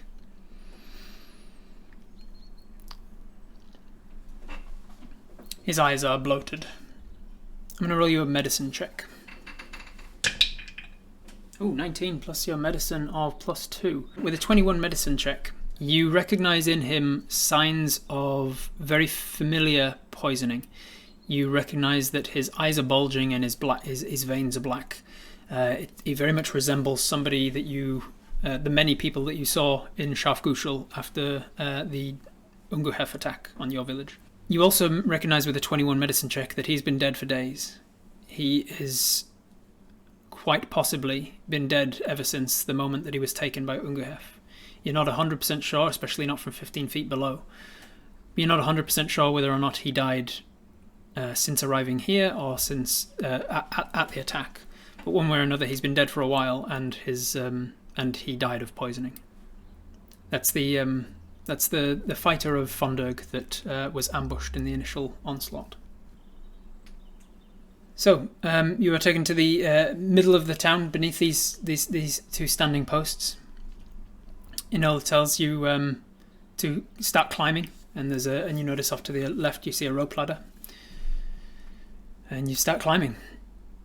You start climbing up, and it's quite a long way. It's about 50 feet to the nearest platform ledge, and so you climb up this rope ladder as you go, sort of semi-swinging beneath you. It's got weights on the bottom to hold it down a little, but you climb up to the top. And once you're up there, it's a lot easier for you to see with your dark vision and the lantern lights that are around that there are a number of elven people standing nearby, and the reason for their faces looking strange, it seems, is that each of them was wearing a skull mask. Each of them has a skull mask on that's covering the top half of their face, and each of the skulls is... Let me make a nature check for you to see if you can tell. 17 plus 2 nature, plus 3 nature rather. So a dirty 20. You recognise that each of the skulls has a very animal quality to it. Most of them being quite like lard rats. But with a draconic sort of a touch to it. They seem to have the facial structure of a giant rat, with the teeth around the sort of lip here, almost plague mask like almost, with the top beak only, with green dragon teeth around the edges. You reach the top, and then Briar comes up behind you. "You okay, Apis?" she says to you in Sylvan. "I'm okay, Briar. How are you?" "I'm okay."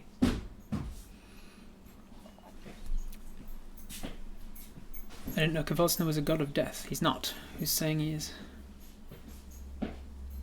"Kavosna is a god of justice." "Oh, which god would Apis pray to on Tao Tru's behalf?" Tao Tru was a follower of Kavosna. He was a knight of Kavosna. It doesn't mean that he was a worshipper of Kavosna. He doesn't have to be an acolyte or a cleric to Kavosna. He just worked for him, as it were, as a member of the justice. You don't know if... You do know that Tao Chu did, however, give a sermon at the Knights of Kavosna's temple. So you assume that he was also a worshipper of Kavosna. So you could pray to Kavosna, who Tao Chu worshipped, or you could pray to Miganash. Miganash is the god of death, and specifically the ferrying of souls from one place to another. So Miganash would be very much a suitable god to send a prayer to. We ask Briar in Sylvan what she has observed. Have you noticed anything on the way, Briar? And she says, Yes, there's first thing I noticed was that there's no beasts around here that aren't working for him. The biggest beasts must have all been hunted already, and I also noticed that there was quite a few other rats and squirrels that were half green. I think they're the infantry of his army. What's more is I think that and then she gets pushed aside as the Enola has made her way to the top of the ladder. She says, Enough! You speak in common only. And you sort of bow your head in apologies. She reaches down into a pack at the side of her bag, at the side of her her hip, and she brings out 2 masks, bone masks. She says, You are to wear these at all times. She hands them over. She looks at Briar's, takes it back, hands over a smaller one, sizes it up a little. You put it on, and it digs into the zygomatic bones here, the cheekbones a little much. It's not a comfortable wear, but it's held together with soft leather that you sort of tie behind. You must wear these at all times. Follow me. And then she follows, and the elves sort of pat to the side, and you can see that each of them is looking to the ground as she passes. Correct. They asked you to not speak in Sylvan, possibly because they don't understand it. Is there a list of rules you could give me so I don't have to learn by making mistakes? What's your armor class? 14. She turns and strikes out at you with her spear, and you manage to dodge back a little, but she was going for your gut. Not with the spear end, with the butt of it. She was going to hit you in the gut. And she misses you, and then turns the spear end towards you and says, I have told you once, and once shall be enough.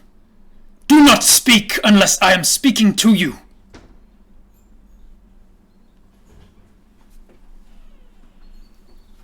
She turns and continues the way around the balcony, sort of ledge around the centre of this large tree. She leads you over to a rope bridge between this tree and the next, and starts walking across. You found a rule. And as you approach the centre of this next tree across, you can smell a very strong sense of incense and herbs. There's a very pungent smell of mixing fumes. And as you approach the centre of the tree, you see that there is carved into the centre a rather large room, and it has been sort of partially carved from the tree trunks, but also this is the top of the tree where it's branching out. So the walls of this room are held aloft by the various branches in and out of the walls. No talking about Fight Club, that's right. You're led into this room that smells very strongly, and you can tell why, because in the centre of the room is a large cauldron, and around the rooms are lots of smaller Bunsen burner-like creations holding clay pots that are bubbling with various things. In this room are 2 elves, both with masks on, who look up as you enter and stand to attention, as it were. And she says, We have brought you the dwarf. They will work with you. They both nod without saying anything. And then Enola leaves. And as she leaves the door, she says, You will stay here and do as these 2 ask. You will come with me, she says to Briar, and then leads her out of the room and leaves you in this room of alchemy, essentially. So out of sight.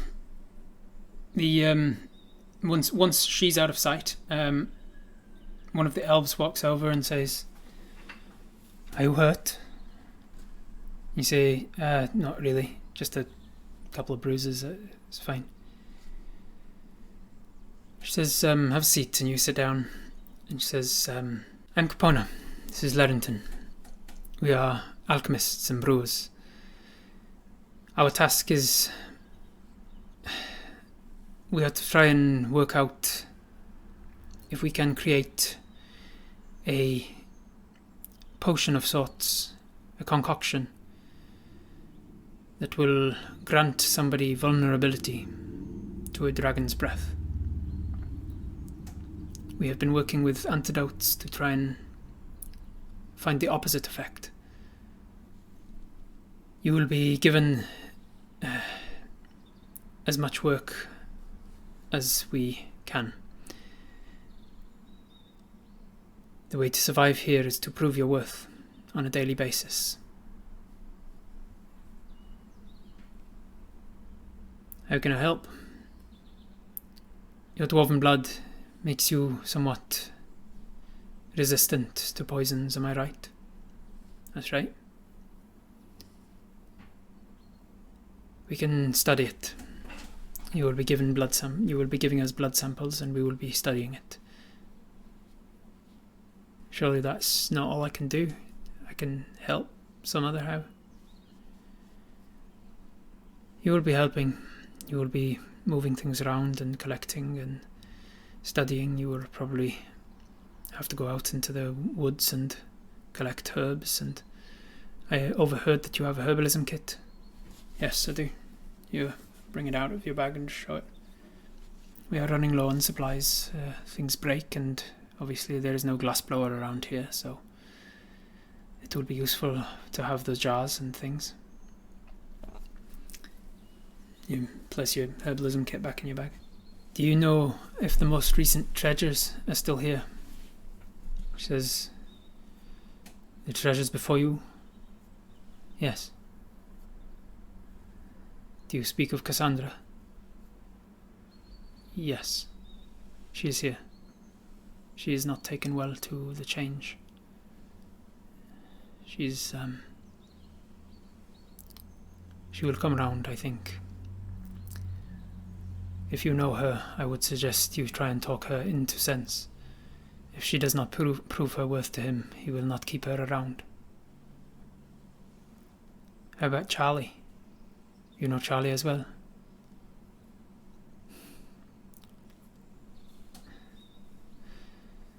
I don't think Charlie will last much longer. What do you mean? Charlie is a hothead. Charlie has planned escape attempts on more than one occasion since arriving. I believe he is to be the hunted soon. The hunted? When we have no other worth for him, he uses us as entertainment by releasing us into the forest and hunting. I believe this to be the fate of Charlie soon, if he does not fall in line.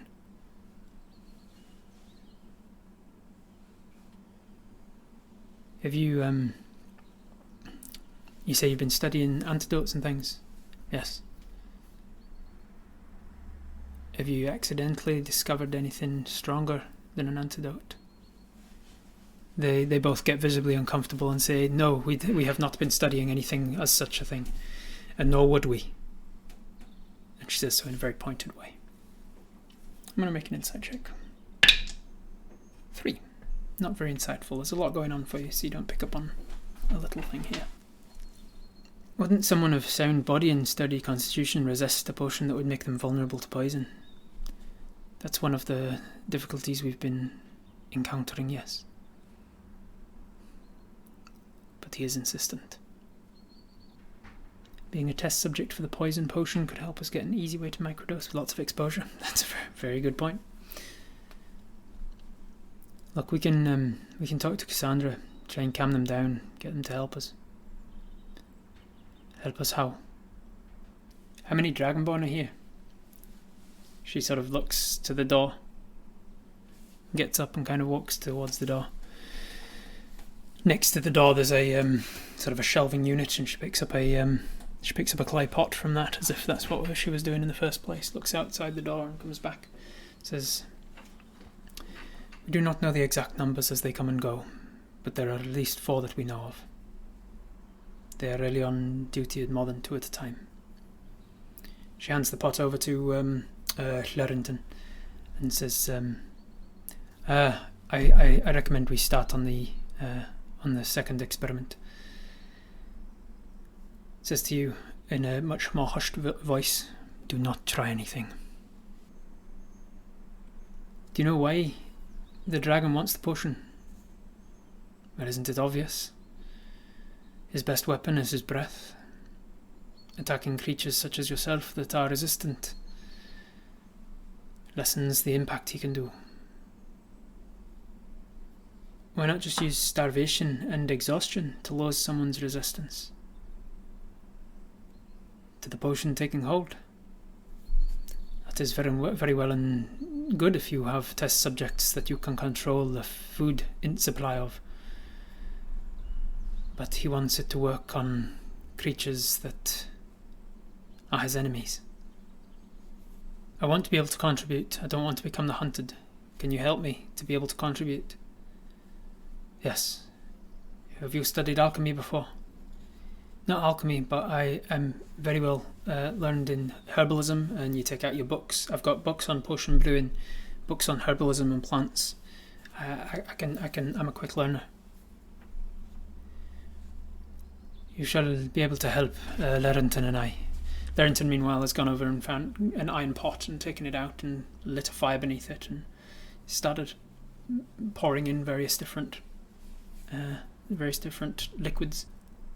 One way that I can help is that as a dwarf I can be a test subject for you. If you like anything to keep my worth, I can be a test subject for your poisons and potions and whatever you want to test. I've got a pretty hardy constitution. Yes, I think that will be helpful. You can see as well, though you can't see the top part of their face, you can see their bodies and their hands easy enough beneath their simple wood elven tunics. And they look gaunt. They look like they have not eaten very well for a while. I feel the dragon's obsessed for an antidote to them being poisoned, so they're grasping at straws to survive. Maybe. We saw the dead walking on the way here. And I've seen shadows come to life a month ago in a village not far from here. Do you know what's going on?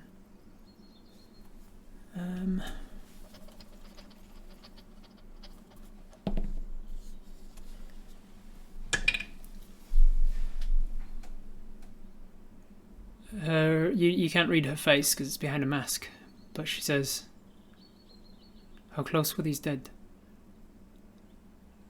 Less than 5-minute walk. Dead what? Dead animals. She looks over to her partner. Looks back at her. She says,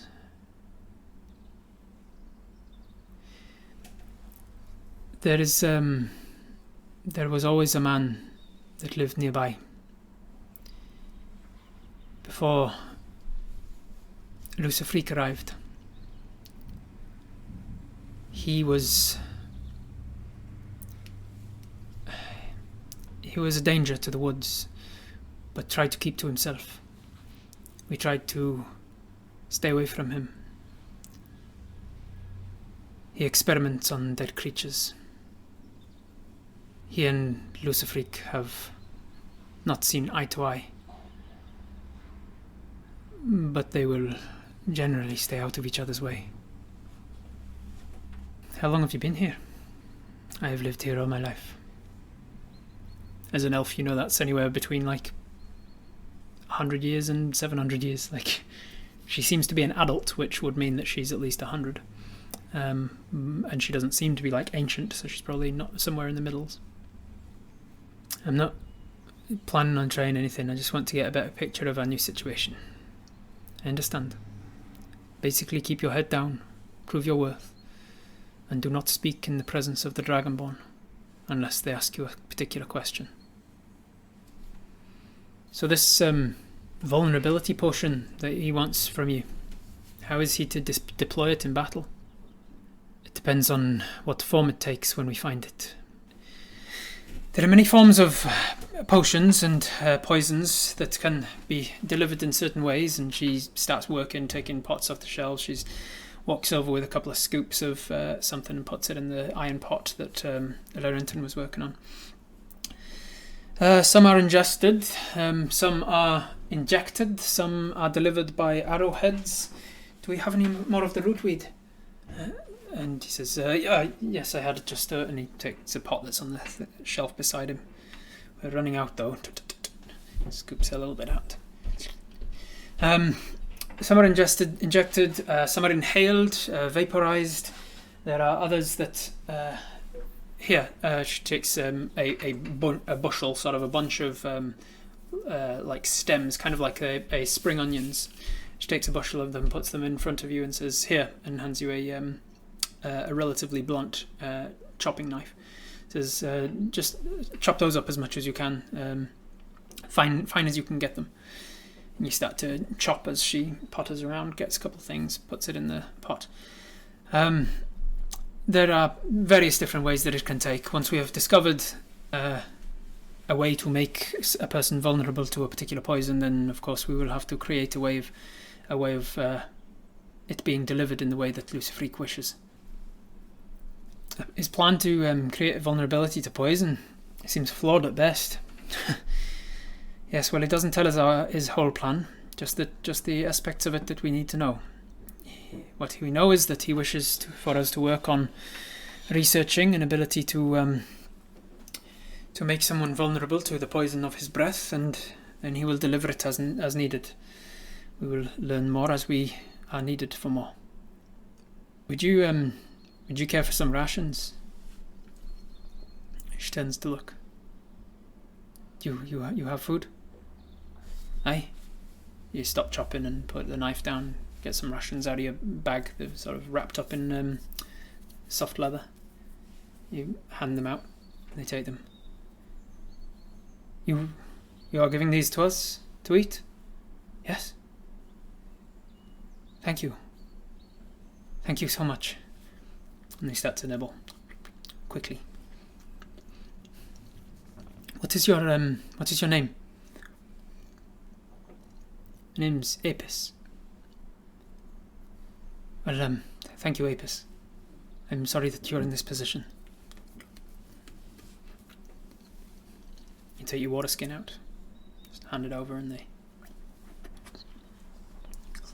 Seems like they're not as parched as they are hungry.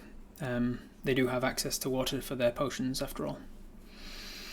But they hand you back your water skin and finish off 1 rations each. I might actually start keeping a track of rations, given the circumstances. How long has it been like this?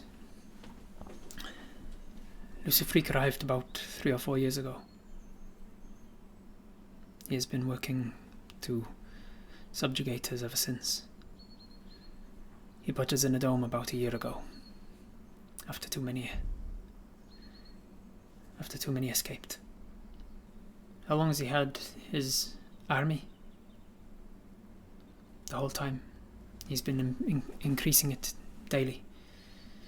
There are always more arriving. He disappears for hours on end and comes back, having created more, I imagine. Saint Sylvan, do you speak Sylvan? Let's see, what is the chances that this lady speaks Sylvan? Where's my there it is, D10. Oh, she does. She says in Sylvan. Yes, but don't let the Dragonborns hear you speaking anything other than common. They don't like it when they don't understand what we're saying.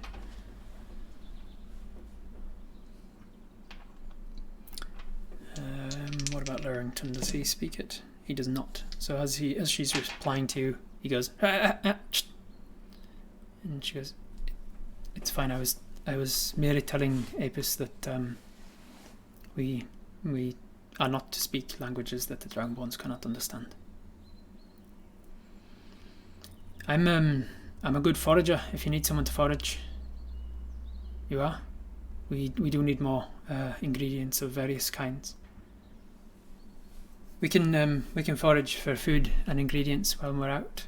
Do they let us go on our own? They usually let us go. I hear you are a hunter though, so perhaps they will keep an eye on you.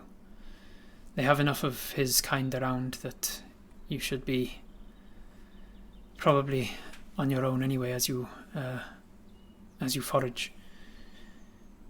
They will always have eyes on us."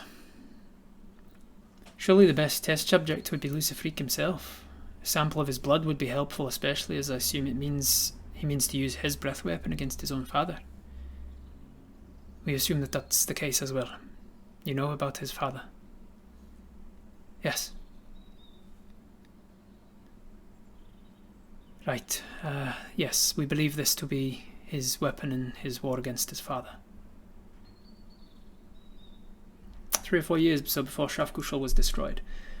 Shafkushal was destroyed 3 years ago.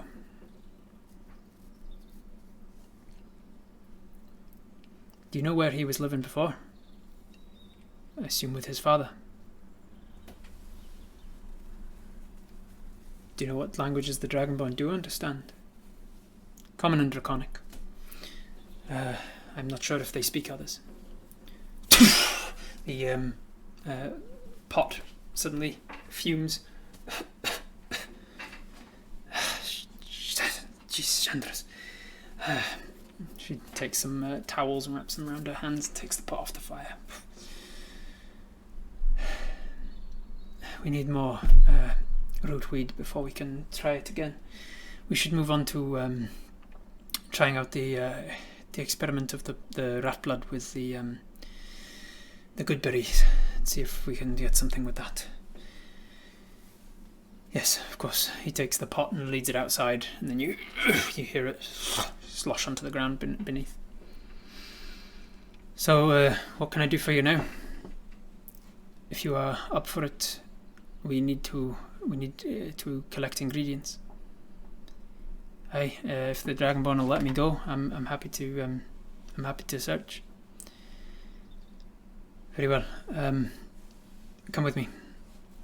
She takes you out while Clarington is cleaning the pot out and getting it ready for another experiment. You follow Capona out and round the direction that the Dragonborn left, and you see that there's a what was his name? Pakrish. Don't know why I keep forgetting. You see Pakrish on one of the other trees across from you. He watches you, and then Capona stands at the side and just kind of stares back at him, like across the chasm between 2 trees. And eventually he kind of pushes off of the wall that he's leaning up against and goes to the edge and says, "You may speak." She says, "Thank you. We request that the newcomer be allowed to forage for us. We are out of rootweed and we are low on good berries."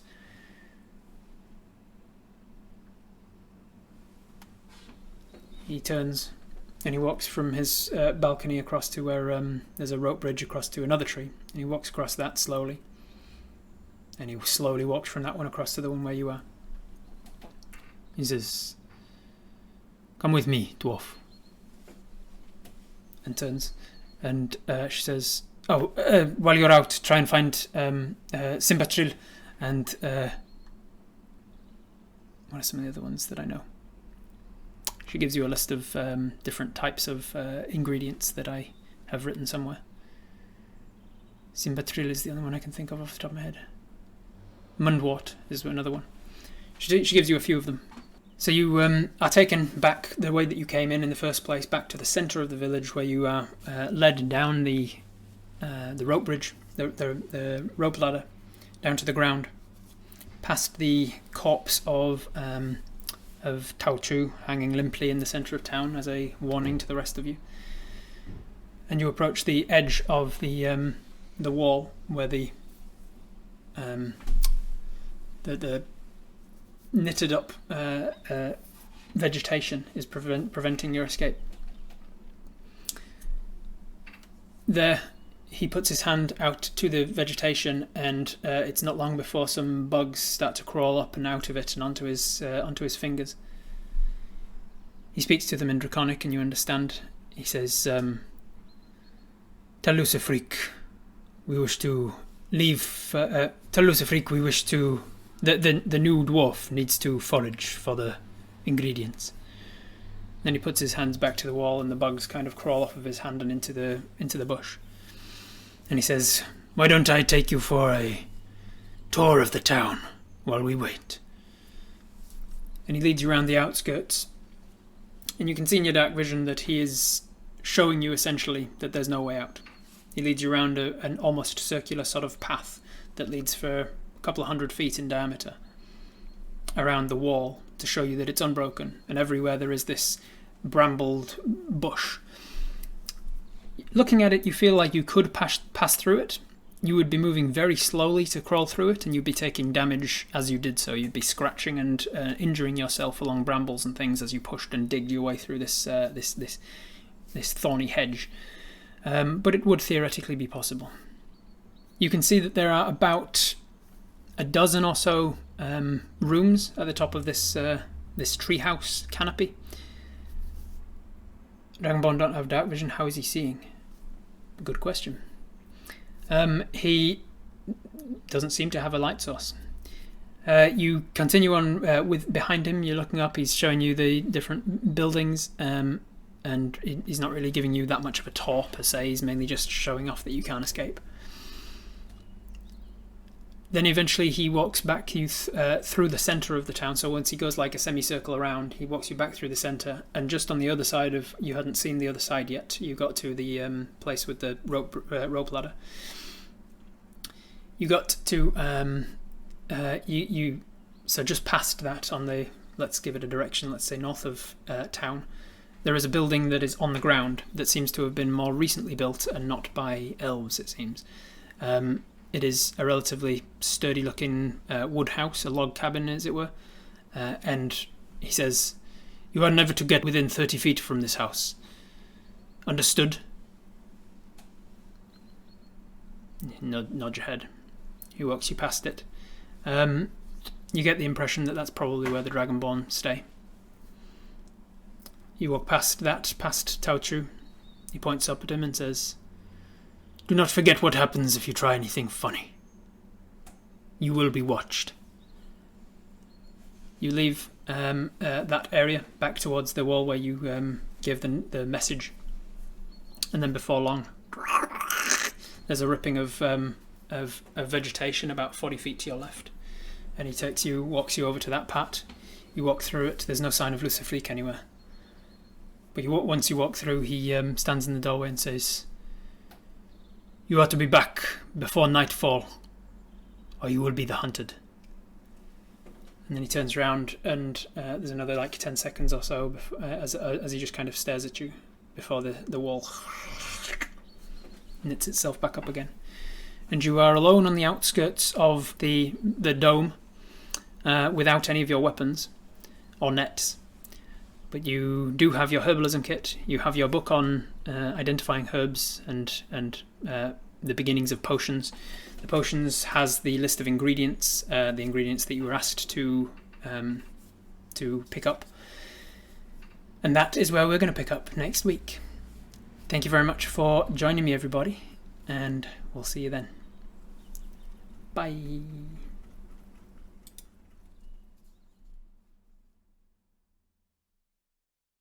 Oh, hey, look at that. It's the end of the video.